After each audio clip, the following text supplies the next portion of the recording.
Can you commit to working with me on this committee and on the Intelligence Committee? I see the intelligence and security shop in the Undersecretary of Defense for Policy, not just through my work on this committee, but my work on the as chairman of the Intelligence Committee as well. INS should be the central advocate for the DoD's intelligence priorities and the central orchestrator to ensure that all defense intelligence agencies are meeting DoD needs.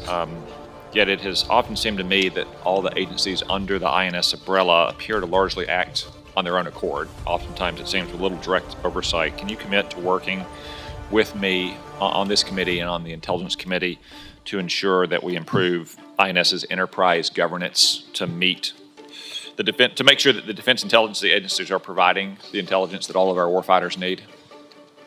Yes, Senator, I absolutely can. Thank you.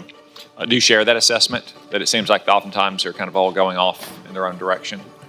Senator, I share your concerns in that regard, and what I can commit to you is, if confirmed for this position, I would place an emphasis on ensuring that the entire defense and intelligence and security enterprise remains responsive, particularly to combatant commanders and the warfighters, to ensure that they're well positioned to deal with global threats. Thank you. I believe that part of the issue here is that INS is not optimally organized to meet that role of guiding the defense intelligence enterprise and advocating for defense intelligence priorities. I put report language in last year's NDAA that mandated a GAO review of the authorities, the roles, and the responsibility of INS. Can you commit to using the findings of that review to inform any potential organizational changes that might be made in INS?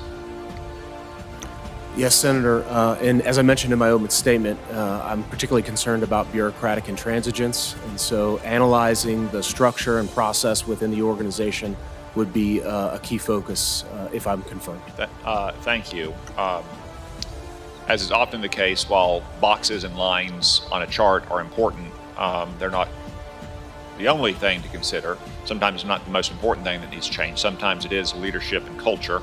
INS was dual-hatted as the Director of Defense Intelligence and the principal director or advisor to the Director of National Intelligence because Congress recognized the urgent need for a single proponent to ensure the broader national intelligence community meets defense requirements. Yet, I don't think there's any documented processes or procedures for ensuring that collaboration between INS and the ODNI, and I think the past interactions between ODNI and INS have not been adequate. Can you commit to working with Mr. Hansel to make sure INS is collaborating closely and productively and constructively with the ODNI?